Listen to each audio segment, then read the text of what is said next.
Indus water treaty को लेकर जो एक फांस है भारत और पाकिस्तान के बीच, पहली बात तो आप इसको किस तरह से देखते हैं?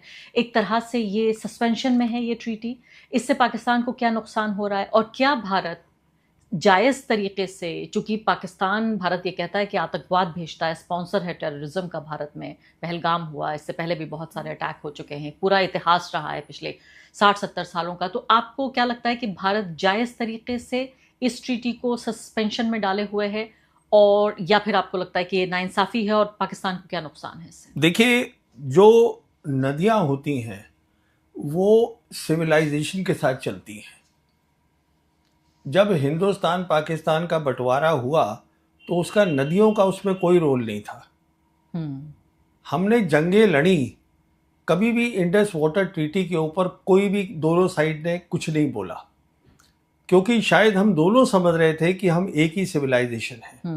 हिंदुस्तान एक वो सिविलाइजेशन है जो एक नहीं है, वो एक रेनबो है सिविलाइजेशंस का। यहाँ पर वैदिक पीरियड है, हिंदू किंगडम्स रही हैं, मुगल एम्पायर रहा है, ब्रिटिश एम्पायर रहा है, सब रहे हैं यहाँ पर, and that is what India is. अब अगर आप उसमें से 200-250 साल का इतिहास हटा दें तो उसमें दिक्कत है ना, बिकॉज है तो वो आपका कल्चर ही। अब आप रिवर्स में तो वो नहीं हटा सकते ना, पानी तो वहीं बहेगा। तो कहने का मतलब ये है, द वेरी फैक्ट कि आज ये नौबत आ गई है कि हम पानी की बात कर रहे हैं, उनको पानी का जो डेटा है वो सप्लाई नहीं कर रहे हैं, वो तो सीधी सी जाहिर बात है हम अपनी सिविलाइजेशन को भी कहाँ मान रहे हैं।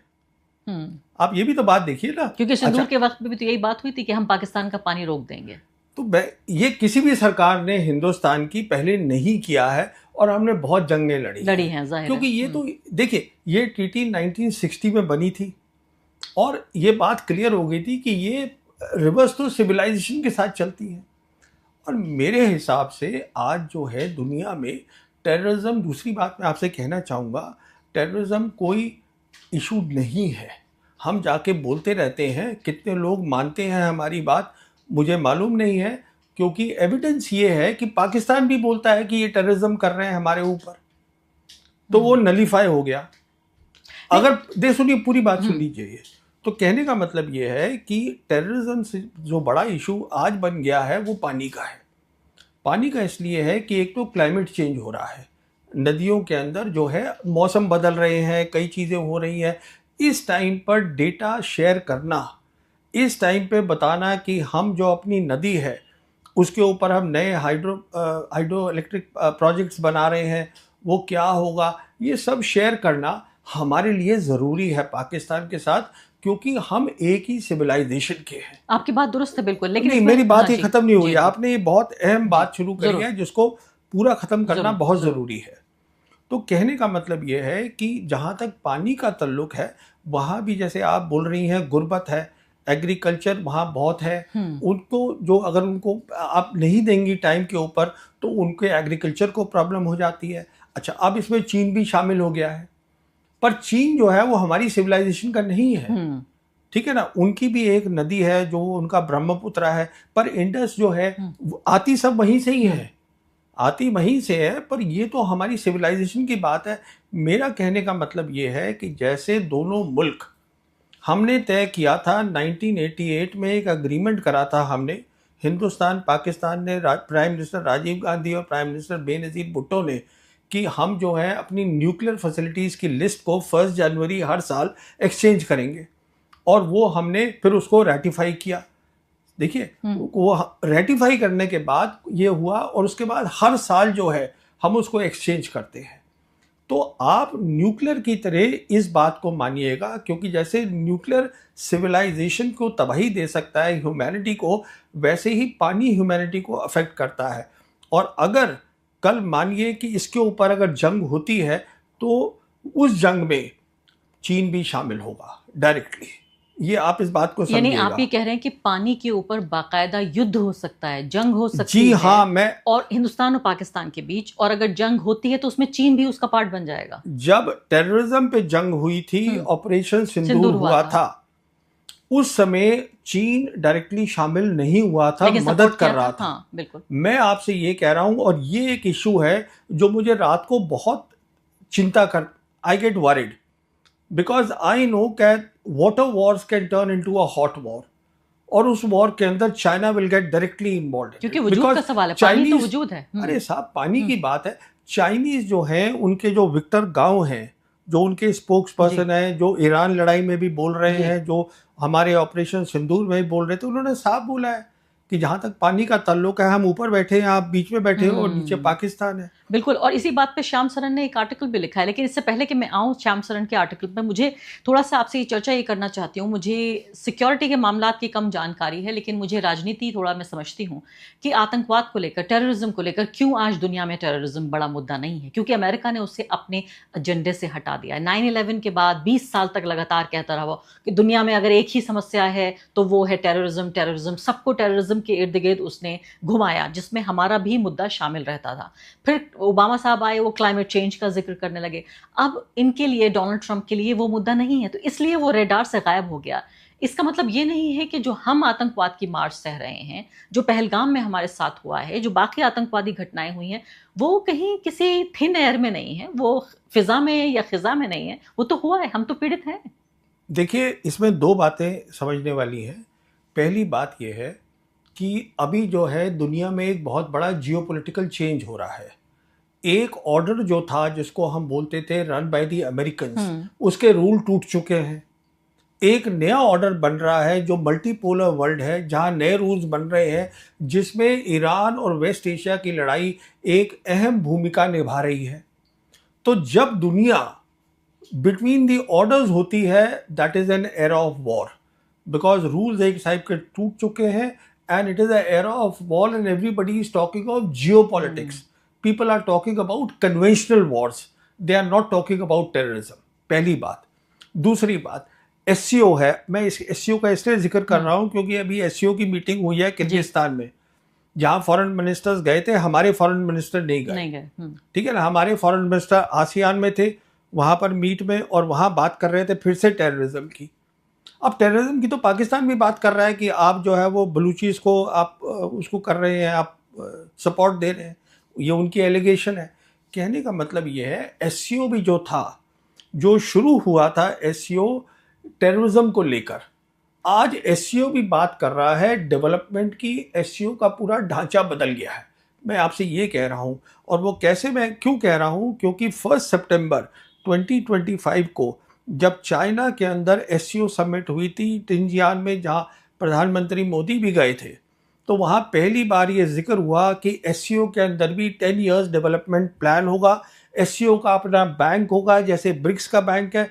तो मैं आपसे ये कह रहा हूँ, हम बार बार जो बोलते रहते हैं टेररिस्तान, पाकिस्तान, ये वो, अरे भाई, पाकिस्तान की तो जियोपॉलिटिकल प्रोफाइल बढ़ रही है ना, तो उसको आप समझने की पहले कोशिश करिए। जहाँ तक टेररिज्म का ताल्लुक है, मैंने शुरू से कहा था ये, और ये कोई नई बात नहीं है, मैं ये बात बोल रहा हूँ 2000 से, पहली किताब में मैंने लिखा हुआ है कि जो टेररिज्म है, that is the first time I wrote my first book in 2000, it clearly says that this is a military problem.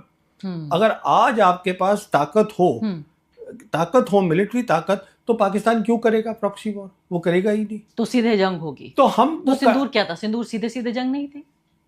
देखिए, सिंदूर पे अब फिर से हम आ गए, तो सिंदूर पे हमने क्या किया, हमने वहां टेररिस्ट इंफ्रास्ट्रक्चर हम कर रहे हैं, हाँ। और एयरफोर्स का इस्तेमाल कर रहे हैं, जो हमें नहीं करना चाहिए। इस पर तो मैं बहुत बड़ी बात कर चुका हूँ। तो आप ये कह रहे हैं कि हम बोल रहे हैं टेररिज्म टेररिज्म टेररिज्म, लेकिन कोई सुन नहीं रहा। आप ये कह रहे हैं दुनिया सुन नहीं रही। They are also saying the same thing, because the as far as the world is concerned, पूरी की दुनिया, terrorism is a issue, but there are bigger issues today.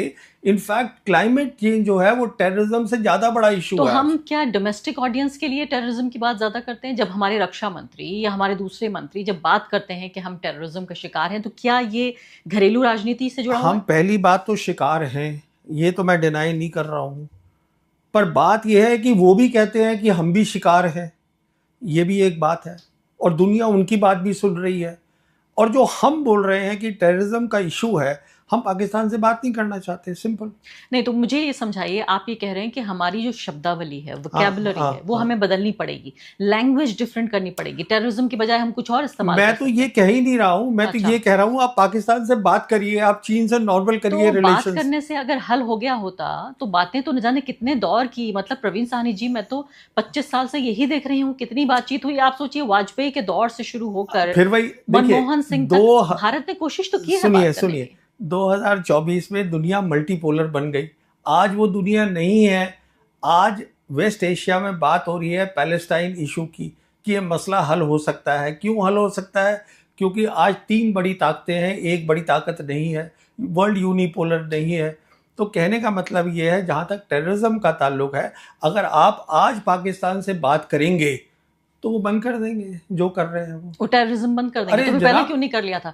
अमन की आशा से लेकर लाहौर बस सर्विस निकाली गई, नरेंद्र मोदी जाके केक खा के, बिरयानी खा के आ गए वहां पर, सारी चीजें। मतलब ऐसा नहीं है कि नरेंद्र मोदी ने नहीं किया, बातचीत करने की कोशिश तो पिछले 25 साल में जितने प्रधानमंत्री रहे हैं इस देश में, उन्होंने सबने किया, और उससे पहले भी कोशिश होती रही है। तो बातचीत तो भारत करना चाहता रहा है। देखिए 2 बात मैं बोलता हूँ, आप जितना पीछे खोती रहेंगी तो आप आगे एक तो नहीं बढ़ पाएंगी।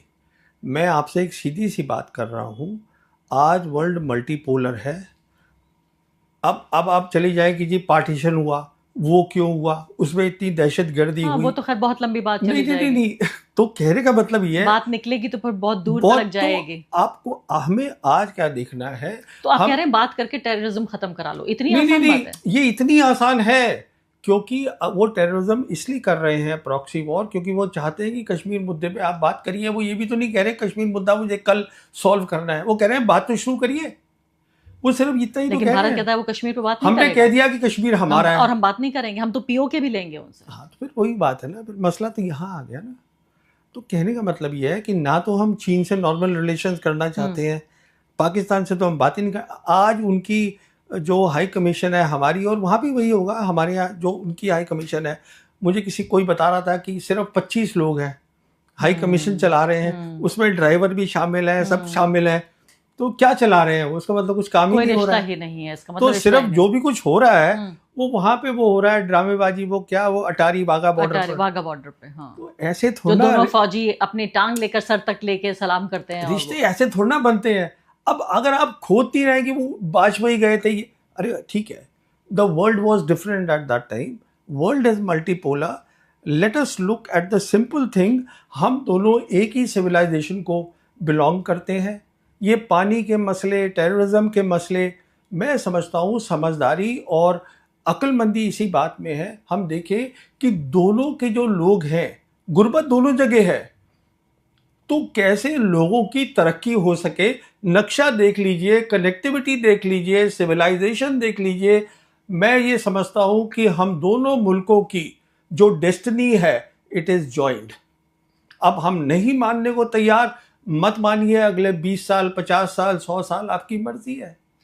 तो टेररिज्म पाकिस्तान इसलिए कर रहा है क्योंकि वो चाहता है कि भारत को बातचीत की टेबल पर लाया जाए। अब मैं इंडस वाटर ट्रीटी का जिक्र कर लेती हूँ कि इतने इनह्यूमन एनवायरनमेंट में जहाँ बात हो रही है कि भाई आप किसी देश का पानी रोक देंगे, यहाँ की बात हो रही है। तो पहली बात तो आपने कहा, मैंने आपसे पूछा कि क्या जायज है पानी, हाँ जी बोलिए, या नहीं जायज है, वो सवाल, उसका जवाब भी मुझे नहीं मिला। दूसरी बड़ी बात यह है कि यहाँ 2 आर्टिकल महत्वपूर्ण छपे हैं पिछले कुछ दिनों में ही, जिसमें श्याम सरन ने कहा है कि हमारा ये दोहरा रवैया होगा अगर हम चीन उस जगह बैठा है हमारे ऊपर जहां से पानी का फ्लो वो रोक सकता है, और हम उस जगह बैठे हैं जहां हम पाकिस्तान का फ्लो रोक सकते हैं। तो अगर हम चीन से वो सहने को तैयार नहीं है तो वो दुख या वो जख्म हम पाकिस्तान को क्यों दें, ये महत्वपूर्ण बात है। लेकिन दूसरी तरफ जो सैयद अकबरुद्दीन हैं, जो यूनाइटेड नेशंस में भारत के परमानेंट रिप्रेजेंटेटिव रह चुके हैं और बड़े ही टॉप क्लास वो एक डिप्लोमेट माने जाते हैं, उन्होंने कहा है कि वो कहते रहेंगे इंडस वाटर ट्रीटी, आप आतंकवाद पे अड़े रहिए। तो किसका, दोनों का जवाब देना चाहिए। मैं कह रही हूँ कि ये जो दो थॉट प्रोसेस है। ना, देखिए श्याम सरन जो है वो समझदारी की बात कर रहे हैं, लेकिन अकबरुद्दीन सरकार की बात कह रहे हैं। वो सरकारी मुसलमान है, तो इसका मतलब सरकार यही सोचती है। देखिए मैं तो साफ बोलता हूँ कि ये जो डिप्लोमेसी है, हमारे बहुत सारे डिप्लोमेट्स हैं, बहुत सारे, जिनको ग्लोबल जियोपॉलिटिक्स समझ ही नहीं आती कि दुनिया में हो क्या रहा है और बदल कैसे रही है। तो सरकारी मुसलमान का मतलब सरकार ने एक मुस्लिम डिप्लोमेट से ये कहा कि भाई ये लिख दीजिए आप, जो कि पाकिस्तान की बात है। कहा नहीं, क्योंकि मुसलमान जो सरकारी मुसलमान है और मुस्लिम्स इन जनरल, उनको ये लगता है कि हमें ज्यादा अब दिखाना है कि हम वफादारी है, दैट इज द वर्ड। दिक्कत तो सारी यहाँ आ रही है, चाहे वो टॉप डिप्लोमेट ही क्यों ना हो। अरे देखिए साहब, टॉप बॉटम कुछ नहीं होता। Diplomat is a diplomat and diplomat is not a thinker, let's get it correct. He is not a geopolitical thinker who understands how the world is changing. His basic brief is to take the government directive and implement it properly. That is being a diplomat. और जो thinking होती है सरकार की वो ये होनी चाहिए कि जो हमारी फॉरेन पॉलिसी है, foreign policy is not made by diplomats, it is made by the foreign minister, it is made by the government. उसका काम ये होना चाहिए कि किस तरीके से दुनिया बदल गई है, हम किस तरीके से हम अपनी फॉरेन पॉलिसी का फ़ायदा उठा के, रिलेशंस विद नेशंस का फ़ायदा उठा के, हम जो अपने लोग हैं गरीब, उनकी बेहतर करें ज़िंदगी को। ये मतलब है फॉरेन पॉलिसी का। वो तभी हो सकती है अगर आप समझें कि आप दोनों एक सिविलाइजेशन के हैं, आप दोनों जुड़े हुए हैं। It's destiny has got you together, the Britishers got you separate. It is about time that you undo that. I am not saying कि मुल्क एक बन जाए, मैं ये कह रहा हूं कि कम से कम भाईचारे से तो आप रहिए। भाईचारे से रहिए। आप कहते हैं आपको राजनीति नहीं आती, लेकिन मैं देख रही हूँ कि किस तरह से एक फौजी राजनीति को बहुत